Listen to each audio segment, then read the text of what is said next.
கடந்த வெள்ளிக்கிழமை நைட்ல இருந்து ஒரு விஷயம் சோஷியல் மீடியாவில் பரவலாக எல்லாராலும் பேசப்பட்டது. நேற்று அந்த பிக் பாஸ் ஷோவில் வந்து பார்த்தீங்கன்னா ஒரு 2 பேருக்கு ரெட் கார்டு கொடுத்துருந்தாங்க.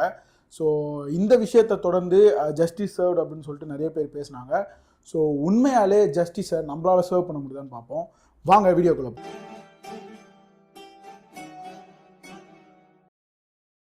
ஹே சிகே ஃபேம், வெல்கம் பேக். ரொம்ப நாள் கழிச்சு ஒரு வீடியோவோட நான் வந்திருக்கேன். இந்த வீடியோவை நான் பண்ண விரும்பலை முதல்ல. ஏன்னா எல்லாரும் இந்த விஷயத்த பேசியிருப்பாங்க, எல்லாரும் கண்டிப்பாக நிறைய இதை பற்றி டிஸ்கஸ் பண்ணுவாங்க. ஸோ நம்மளும் இதில் நம்ம கருத்தை திணிக்கணுமா அப்படின்னு சொல்லிட்டு நான் யோசிச்சுட்டு இருந்தேன்.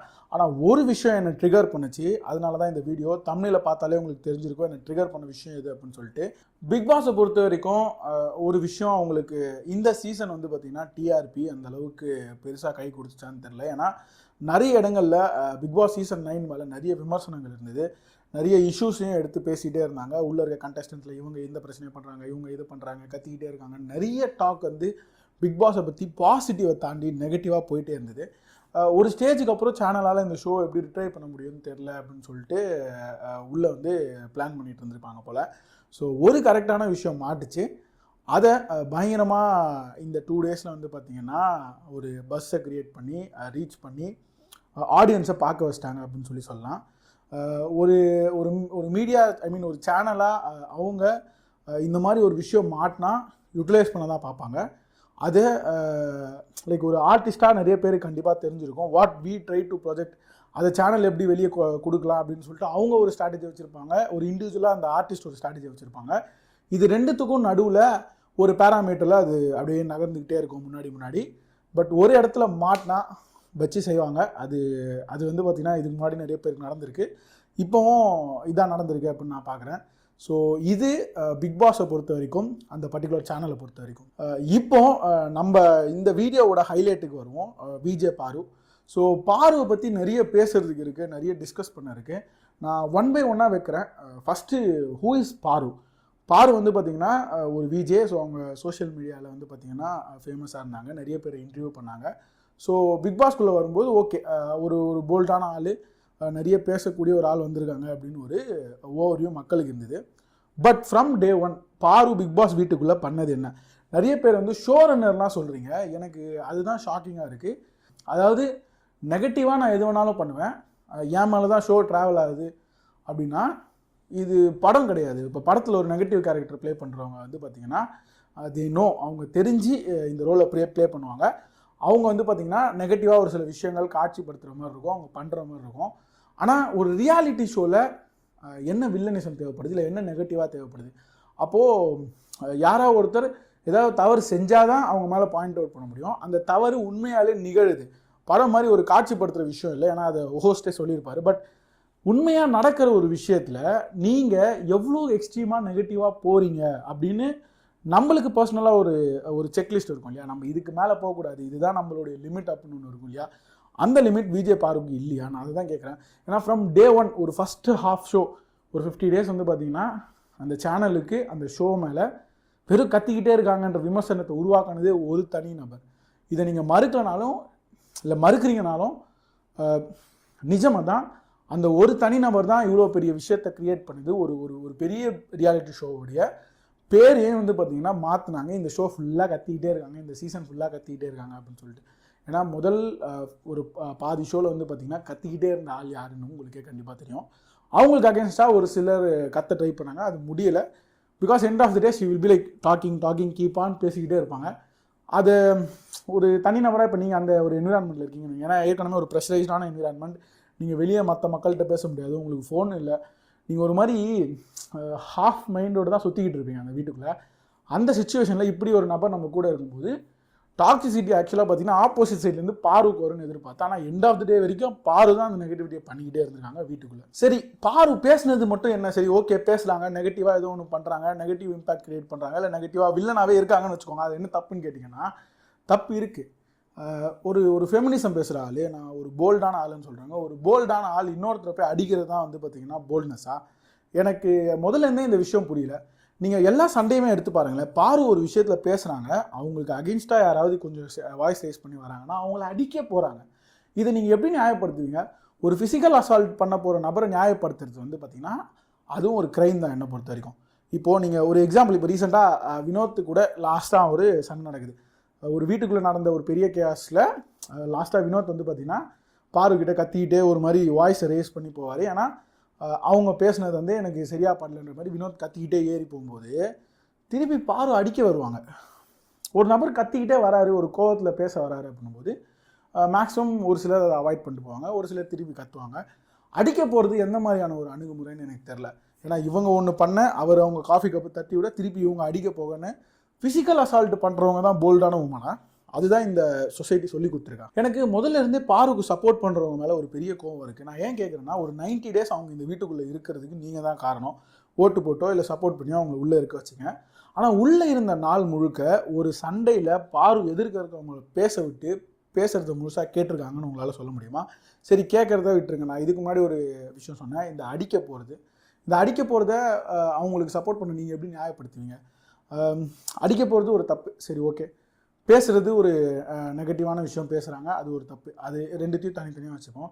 அதர் தென் திஸ், ஒரு போல்டான விமன் நான் வெளியே சொல்கிறேன், ஒரு ஸ்ட்ராங்கான ஆள் நான் சொல்லிக்கிற ஆள், அவங்களுக்கு எது நடந்தாலும் விமன் கார்டு தூக்கக்கூடாது. கரெக்டாக? ஏன்னா போல்டான ஒரு ஆள் வந்தால் ஃபேஸ் பண்ணுவாங்க அப்படின்னு நான் நம்பினேன். ஆனால் அவங்களுக்கு எதாவது ஒன்று நடக்கும்போது மட்டும் இந்த விமன் கார்டு வருது, விமன் கார்டு தூக்குறாங்க. நேற்று சாண்ட்ராக் நடக்கும்போது காலையில் அரோரா கொஸ்டின் பண்ணுறாங்க. அந்த கொஸ்டினில் வந்து பார்த்திங்கன்னா கிளியராக இருக்குது, இந்த விமன்லாம் நீங்கள் தூக்கிட்டு வராதிங்க. ஏன், அவங்களும் பெண் தானே. இப்போ பெண்ணுக்கு நடந்து ஒரு பெண்ணால் நடந்தாலும் அகெயின்ஸ்ட் விமன் அப்படின்னும்போது விமன் கார்டு வர செய்யும். ஒரு ஆண் அந்த தப்பு பண்ணாலும் ஒரு பெண் அப்படின்னும்போது ஒரு பெண்ணுக்கு எதிராக இது நடக்குதுன்ற மாதிரி அந்த விமன் கார்டுன்றது வரதான் செய்யும். விமன் கார்டு தப்பான ஒரு விஷயம் கிடையாது, நம்ம கிளியராக அதை புரிஞ்சுக்கணும். அது யாருக்கு அகெயின்ஸ்டாக பயன்படுத்தப்படுதுன்னு ஒன்று இருக்குல்ல, ஸோ அது ரொம்ப முக்கியமாக நான் பார்க்குறேன். ஒரு தப்பான நபர் ஒரு விமனுக்கு அகெயின்ஸ்டாக ஏதோ ஒன்று பண்ணும்போது விமன் கார்டு வருது எவ்வளோ நியாயமோ, அதே மாதிரி ஒரு பொண்ணு அந்த தப்பை பண்ணாலும் ஒரு பொண்ணுக்கு அகெயின்ஸ்டாக பண்ணுற தப்பு தான், எல்லாமே தப்பு தானே. ஸோ அப்போ ஏன் ஒரு பொண்ணு இந்த மாதிரி பண்ணுறா அப்படின்றது கேள்வி கேட்கக்கூடாது. நீங்கள் விமன் கார்டு தூக்குறது எவ்வளோ நியாயமோ அதே மாதிரி ஆப்போசிட்டில் இருக்கவங்க ஒரு விமனாக இருக்கும்போது அவங்களும் அதை யூஸ் பண்ண தான் செய்வாங்க. அதை நீங்கள் எப்படி தப்பு சொல்ல முடியும்? இப்போ நீங்கள் யூஸ் பண்ண நியாயம்னா, இப்போ சாண்ட்ராக் நடந்ததை ஒரு விமனுக்கு ஏன் இந்த மாதிரி நடக்குது அப்படின்னு கேட்குறத நீங்கள் எப்படி தப்பு சொல்லுவீங்க? ஸோ சரி, சாண்ட்ரா கரெக்டாக, சரி இவ்வளோ பேர் சரி ப்ரோ, சாண்ட்ரா எல்லாமே கரெக்டாக பண்ணிட்டாங்களா? சாண்ட்ராவும் ஒரு சில விஷயத்தில் ஓவர் ரியாக்ட் பண்ணுறாங்க. அவங்களுக்கு ப்ராக்டிக்கலாகவே அந்த டிஃபிகல்ட்டி இருக்குது. இப்போ எனக்கு ஒரு பேனிக் அட்டாக் வரும், இல்லை நான் இந்த மாதிரியான ஒரு ஆள் அப்படின்னும்போது ஷோவில் ஏன் கண்டினியூ பண்ணுறாங்கன்னு எனக்கு தெரில. ஹோஸ்ட்டு இந்த கேள்வி கேட்குறாரு, நீங்கள் நார்மலாக இருக்கீங்களா, நீங்கள் கண்டினியூ பண்ண விருப்பப்படுறீங்களான்னு போது நோ சொல்லிட்டு நீங்கள் வெளியே போயிருக்கணும். ஏன்னா யூ ஆர் லைக் ஒரு மாதிரி ட்ராமாவில் இருக்கீங்க, உங்களுக்கு வந்து பார்த்தீங்கன்னா ஒரு 2 பேரை பிடிக்கல. இப்போ அந்த 2 பேரை ரெட் கார்டு கொடுத்து வெளில அனுப்பும்போது நீங்கள் என்ன சொல்லிடணும், நானும் வெளியே போகிறேன், இவங்களால நான் ஒரு ட்ராமா அனுபவித்தேன், இனிமேல் நான் இதை கண்டினியூ பண்ண விரும்புன்னு சொல்லிட்டு போக வேண்டியது தானே. எதனால் உள்ளே இருக்காங்க? அந்தளவுக்கு சாண்ட்ரா பயங்கரமாக கேம் விளையாட்டாங்கன்னா எனக்கு தெரில. நிறைய இடத்துல அவங்களும் வந்து பார்த்திங்கன்னா இந்த அழுகாட்சி கேம் தான் ஆடிட்டு இருக்காங்க. அதுக்கு அவங்க டீசெண்டாக வெளியே போகலாமே. ஒரு ஒரு ஒரு குழந்தைங்களை ஃபோக்கஸ் பண்ணி என் குழந்தைங்க இப்படி இருக்காங்கன்னு நம்ம அவங்க முன்னாடி இதெல்லாம் காட்டக்கூடாது, இல்லை நம்ம குழந்தைங்க இதெல்லாம் பார்த்துடக்கூடாதுன்னு பயப்படுற ஆள் நீங்கள் இப்படி ட்ராமாட்டைஸ் ஆகி சும்மா கத்திக்கிட்டே இருக்கிறது அவங்க குழந்தைங்க பார்த்தா அது எப்படி ஏற்றுப்பாங்க? இன்றைக்கி நீங்கள் பார்க்கல, ஓகே பசங்க பார்க்கலன்னு நீங்கள் சொல்லலாம். அவங்க வளரும்போது இதை பார்க்காமலே விட்டுருவாங்களா, இல்லை இதெல்லாம் மறைஞ்சு போயிடுமா? எப்படி இதை சமாளிப்பீங்க? ஸோ நீங்களும் நியாயப்படுத்துகிற மாதிரி தான் இருக்குது. அவங்க பண்ணது தப்பு, ஓகே. அதுக்காக மக்கள் நிறைய கேள்வி கேட்டாங்க. ஒரு 2 நாளாக போட்டு செம்ம அடி அடித்தாங்க, எல்லாம் பண்ணி ரெட் கார்டு கொடுத்து வெளியும் அமிச்சிட்டாங்க, ஓகே. அதே சமயம் நீங்களும் ஒரு சில விஷயத்தை மாற்றிருந்துருக்கலாம். நமக்கு பேனிக் அட்டாக் வரும்போது நான் கண்டினியூ பண்ண விரும்பலை, நான் வெளியே வந்துடுறேன் அப்படின்னு சொல்லியிருக்கலாம். அது ஒரு இன்ஸ்டேபிள்னஸ் தானே. இப்போ நான் வந்து அவங்களை தப்பாக சொல்ல, இப்போ நான் மென்டலாக கொஞ்சம் வீக்காக இருக்கணும் போது அப்படி ஒரு ஸ்ட்ரெஸ்டான என்விரான்மெண்ட்டில் ஏன் இருக்கணும்? யார் உங்களை கட்டாயப்படுத்துனது? இப்போ நீங்கள் பிரஜனுக்காக வந்தேன்னு சொன்னீங்க, பிரஜனே வெளில போயிட்டாரு, இதுக்கப்புறம் நீங்கள் இருந்து பிரஜன் லைஃப் எப்படி மாற்ற போகிறீங்க? அவர் போனதான், இதுக்கப்புறம் வேறு ஏதாவது வாய்ப்புகளை தேடுறது தான் வந்து பார்த்திங்கன்னா கரெக்டாக இருக்கும். ஸோ நீங்களும் குவிட் பண்ணியிருந்தீங்கன்னா மேபி அந்த குழந்தைங்க கொஞ்சம் சந்தோஷமாக இருந்திருக்கலாம், ஓகே அம்மாவை பார்த்துட்டோம் அப்படின்னு சொல்லிட்டு. இந்த 2 வீக்ஸ் திருப்பி நீங்கள் இந்த ஸ்ட்ரெஸ்டான என்விரான்மெண்ட்டில் ஏன் இருக்கீங்கன்னு தெரில. இப்போது இந்த ரெட் கார்டு மேட்ருக்கு வருவோம். ரெட் கார்டை பொறுத்தவரையிலும் கொடுத்துட்டாங்க.